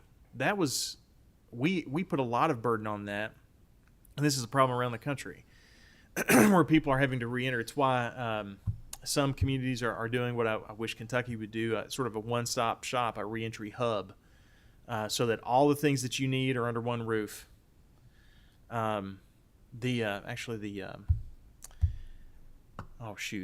name of the place there in northern Kentucky, y'all? Thank you, the Life Learning Center. She's going to shoot me that I couldn't remember the name of her program, but they have one place that's on the second or third floor, but they've got different agencies that come in. You can get your license, your ID made right there. You can get benefits turned back on there or apply for that. A lot of that stuff is all under one roof, and so you don't have to go multiple places. In other communities around the country, you think about bigger communities, or in Louisville or Lexington, it gets really complicated when you don't have a vehicle, when you've got to time it for the bus route, plus your work schedule, plus your other kid that's at home or whatever else, or a sick spouse, you throw that in the mix, or a sick kid. And this gets really complicated, and we're all doing it for a good reason. We're trying to make it work. We're trying to make people be responsible, but we're just setting the traps for them to invariably, inexorably drop into. Y'all keep going. I didn't mean to just preach for a second. I'll take a turn. Being in the posted position means that I've spent probably the last 10 years with the kids who are revoked from probation, not so much the kids who are on probation. But just some of the other impacts on the family focus. We do have kids who are probated to parent and not DJJ, and that often is a sign that we trust that family to do okay without additional oversight or support, like they've got it handled. But it also puts the parent in the position of being the police officer for their child, having to report to court or the county attorney if there's a violation of the conditions, or facing contempt. That doesn't happen often, but when it does, it puts a parent in jail and a child in an alternative placement, and then we're all scrambling to put services around them and deal with that fallout from that consequence. There can be travel issues. You mentioned another kid or a sick kid. You have a family with 4 kids, or a grandparent who now has 5 kids from all of the kinship needs of that family. It's not just the one child that's on probation, but it's the elementary schooler that needs to get to school that morning before court and coordinating everybody. Counseling appointments, meetings with DJJ workers, missing work, juggling the needs of the family day to day. For whole families, like being sent to day treatment or alternative school as a condition of probation. When we have kids who were involved in extracurricular events, it pulls them away from the pro-social things that were left in their life. Leanne's described having to ask for church and doctor's excuses outside of the probation curfew hours. So, like, basically having to get a court order that you have permission to attend church, or after school activities related to, like, the Wednesday night, church youth group. Being on an ankle monitor as part of probation, that's not usually initial, but it's often a sanction, and that's something that carries with it both, impact on identity consequences, like being obviously outed as being on probation and being notified in the community, but also a burden on the family, because that monitor is part of their household then. Whether you can leave your 15-year-old who is on probation in juvenile court home alone while you go to the grocery store becomes a problem. It's just a logistical sort of nightmare. Having to coordinate these things also means that your other children may not get to do the activities that they need to be doing to be pro-social and get to counseling and get to good activities.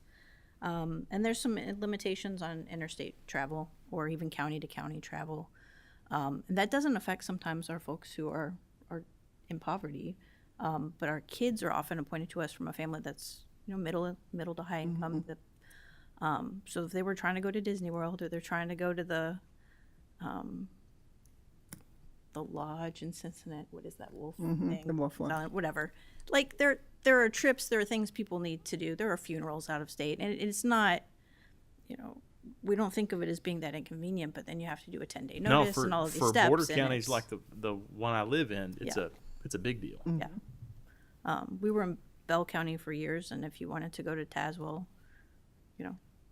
it's right across the border. It was pretty common to go back and forth. It was part of the regular community, but not if you're on probation, and then your whole family is sort of restricted by that one child. I would ask you all, you're in this environment every day. I'd ask you all to bring recommendations to the legislature about what we should change. what we should provide, or how better to tailor fit the solutions, whether it's pre-disposition or post-disposition, for the kids that you're representing and working with every day and their families. That'd be my request. I regret I won't be here to work on it, but 137 others will be there, and then I guess there'll be 138. The seat won't be empty. Yeah, fuss the next guy. You might have any questions? One of my favorite probation officers was very invested, and he was kind of able to. He would sit down with the family, and he was a social services clinician, and he would kind of get to the root of the matter, and then he would expand on that rubber stamp probation contract into getting that child and that family kind of headed in the right direction, and consequences that were tailored to whatever that kid was doing that made sense, right? And so we had a lot of success when doing that, and having a probation officer that was sort of that invested and could make that tailored decision to that child and to that family. Representative Herron? Thank you, Mr. Chair. Thank you all for your presentation and for all the work that you do. I just want to, first off, Senator Westerfield, thank you for emboldening them and telling you all to please bring us recommendations. I think at this point, I hope that we all feel emboldened to say these are the things that we need to be doing in order to improve our system across the board as it relates to our juveniles. We are in a crisis, and we need all hands on deck, and we need to be having very open and honest conversations, as well as hear what it needs to happen. And I also would recommend, and I know some of the folks from DJJ is here as well, it made me think about, we also need to be asking our young people what they need, and really what they need so they're not even in the system. And so I don't know if you all have anything that you're actually surveying or having focus groups or actually talking to our youth about what they need. And for the folks at DJJ, if you're still here, and I hope that you're listening, if we can also get that inside the facilities so we can hear from our young people like what it is that they need, not only inside the facility, but outside of the facilities, to try to have that stopgap so we don't have them. That would be great. But I did have one question about just clarity as far as the conditions of probation. Is the judge and the probation officers simultaneously coming up with that together, or who is the main person responsible for setting those conditions of probation? DJJ, they have a standard probation contract.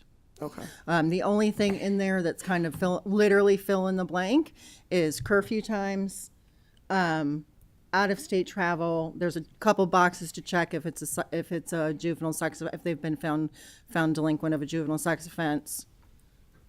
That's about it. Okay, that's good information. The reason why I asked is because I'm looking at the population sheet, and I'm assuming that when you're talking about violations, contempt of court, is that where that? Technically they're separate, but technically they're kind of the same. Okay, yeah. Because when you look at, and I don't think that you all have this, but for the members, when you look at the data that they've given us, contempt of court is actually the largest population of kids that we have. And so if the charges that they're in there for, obviously we have to do something if contempt of court is the biggest one. I think that, as Senator Westerfield said, and you all, it sounds like that we can come up with some better pathways or figure out what the issue is, and hopefully potentially decrease that number. Thank you all. So generally, just so you kind of understand the difference between a probation violation and contempt of court, if they are just under court orders, so they've been probated to their parent, the parent reports that to the county attorney files a contempt of court. If they're on probation, then their probation officer gets to use those graduated sanctions and try to take interventions before they make that probation violation come to court. So in my counties where I have good invested probation officers, by the time I get a probation violation, it's got 3 or 4 of them because they've attempted those graduated sanctions and interventions before they've reported it to the court. Mr. Gold. That's actually a good segue into what I was going to be asking about, was graduated sanctions, because that's, for those of us that have, kind of been here through this arc of changes through the juvenile code as you all have been, there was for a long time an over-reliance on detention. And one of the things that we all said was we need to be doing more probation.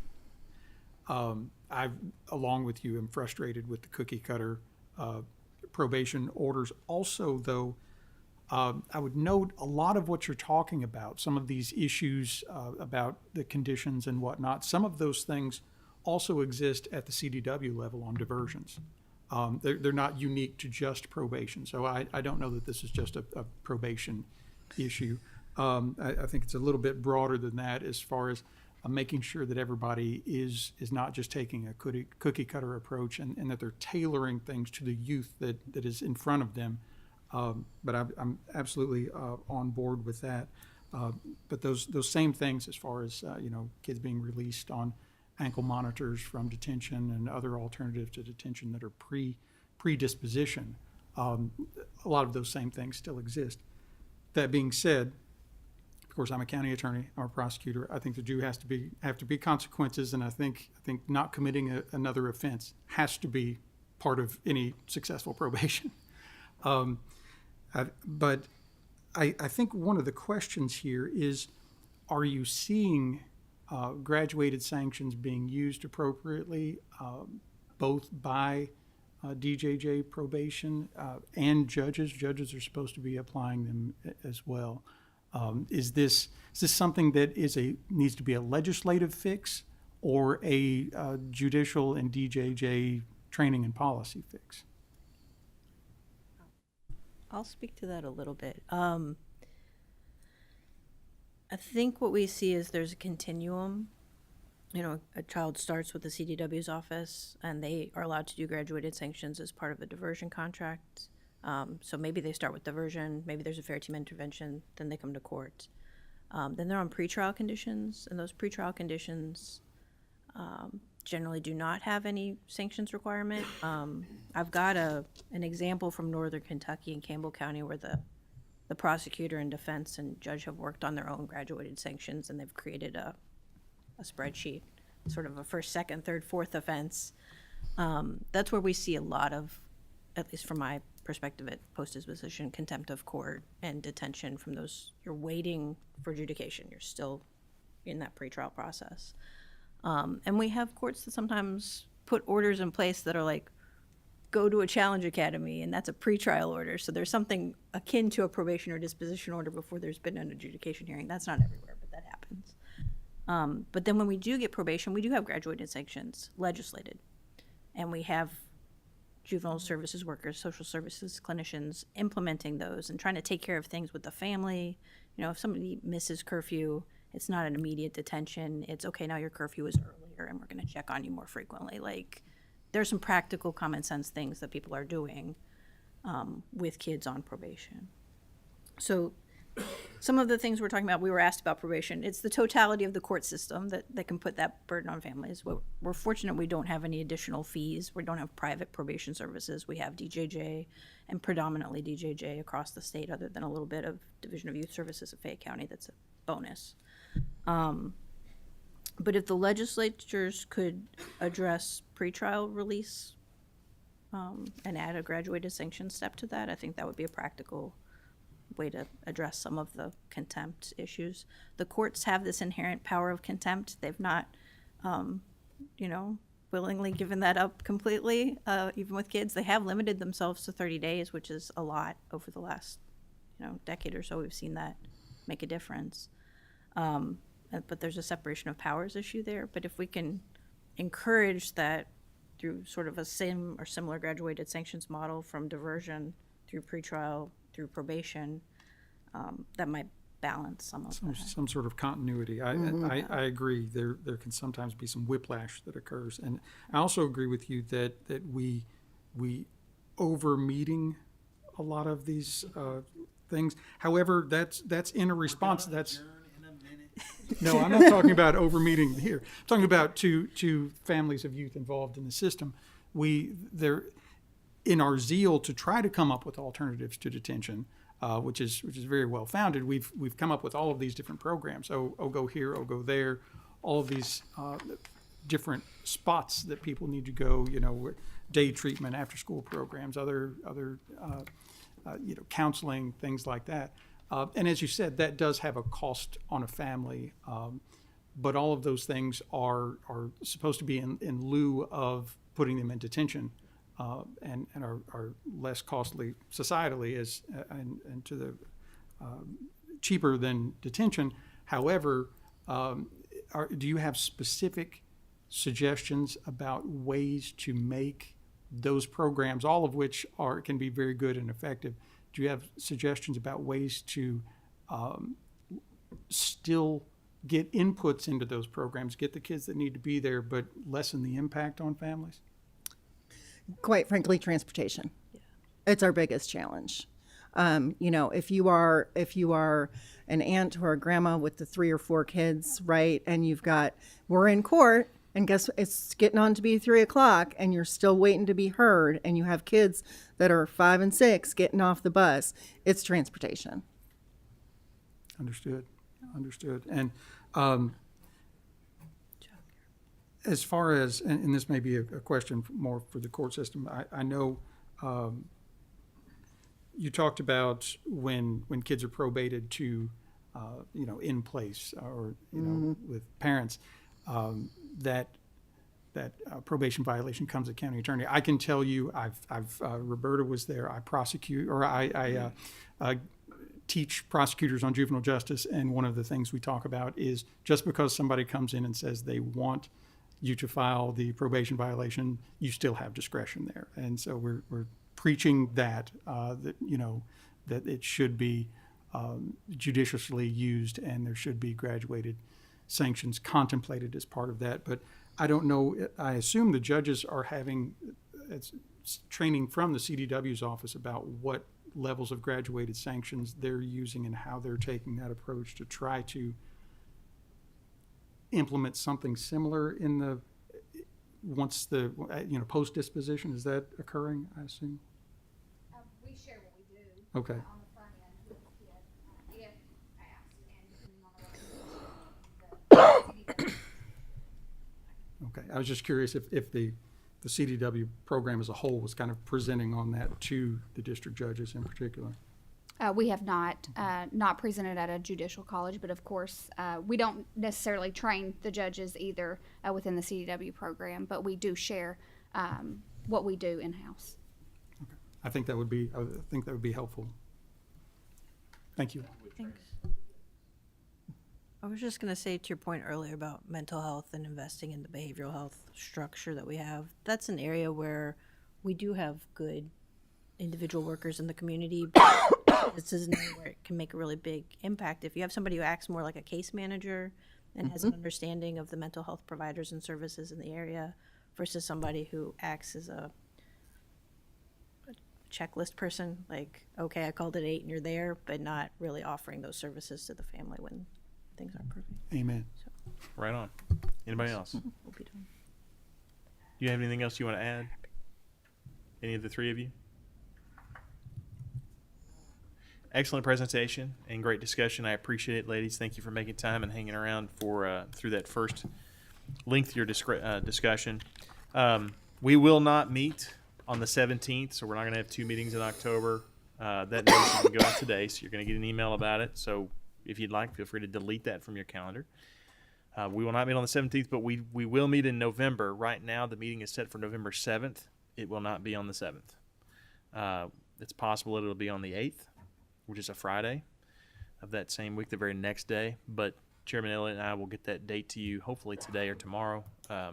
Actually, today or Monday, because nobody's going to be here doing anything tomorrow. So watch for that notice. The November meeting will change. With that, anything else, Mr. Chairman? No, sir. Thank you. Okay. Members, did we approve the minutes while I was absent? Thank you. Very good. All right. We stand adjourned.